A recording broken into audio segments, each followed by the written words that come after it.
आज 2 अक्टूबर 2025 की बाबा की साकार वाणी है। बाबा कहते हैं, मीठे बच्चे, सबसे मीठा अक्षर बाबा है। तुम्हारे मुख से सदा बाबा बाबा निकलता रहे। सबको शिव बाबा का परिचय देते रहो। आज का प्रश्न है, सतयुग में कोई मनुष्य तो क्या जानवर भी रोगी नहीं होते, क्यों?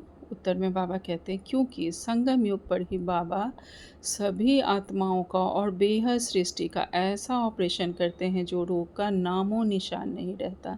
क्योंकि बाबा हमारे हैं अविनाशी सर्जन, तो बाबा अभी ही सभी आत्माओं का और पूरी सृष्टि का ऑपरेशन करने बाबा भी आया हुआ है। बाबा कहते हैं, अभी जो सारी सृष्टि रोगी है, इस सृष्टि पर फिर दुख का नाम निशान नहीं होगा। यहाँ के दुखों से बचने के लिए बहुत बहुत बहादुर हमें बनना है। यहाँ जो दुख होगा विनाश के समय, जो कि अब शुरू ही हो गया है, तो वो देखने के लिए हमें बहुत बहुत बहादुर बनना है।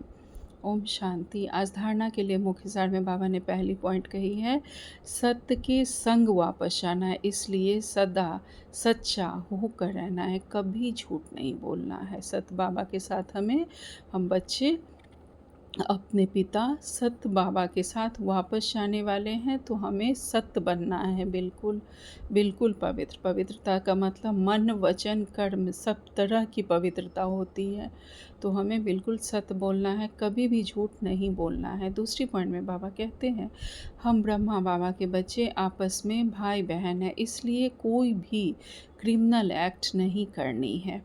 भाई भाई और भाई बहन के सिवा किसी भी संबंध का भान न रहे। हमारी दृष्टि वृत्ति कृति किसी भी तरह की हमारी क्रिमिनल नहीं हो, एक दूसरे के प्रति भाई बहन की दृष्टि हो।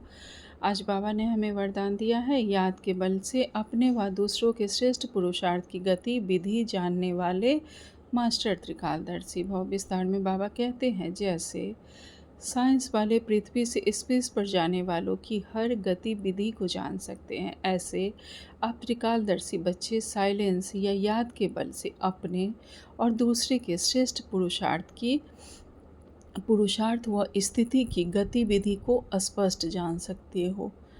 साइंस वाले साइंस के द्वारा जाते हैं और हम बाबा की याद से, बाबा से योग लगाकर और साइलेंस के द्वारा हम अपनी भी स्थिति को जान सकते हैं, हम कितना आगे बढ़े हैं, कितना पीछे गए हैं, वो हम जान सकते हैं। वो कैसे जानेंगे? तो बाबा कहते हैं, दिव्य बुद्धि बनने से, याद के शुद्ध संकल्प में स्थित होने से त्रिकालदर्शी भव का वरदान प्राप्त हो जाता है हमें बाबा से। जब हम दिव्य बुद्धि बन जाते हैं और याद में शुद्ध संकल्प होते हैं, तो हम बाबा से वरदान ले लेते हैं।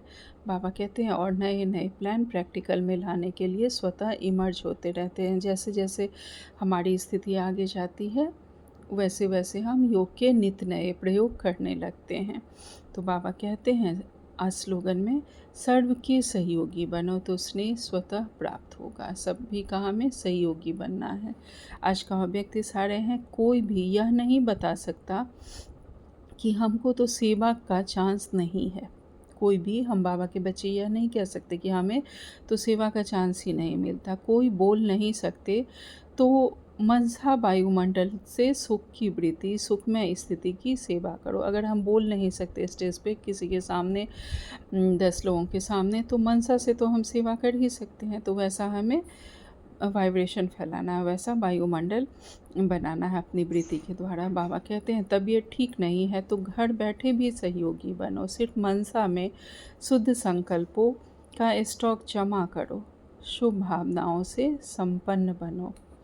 अच्छा, ओम शांति। शुक्रिया बाबा।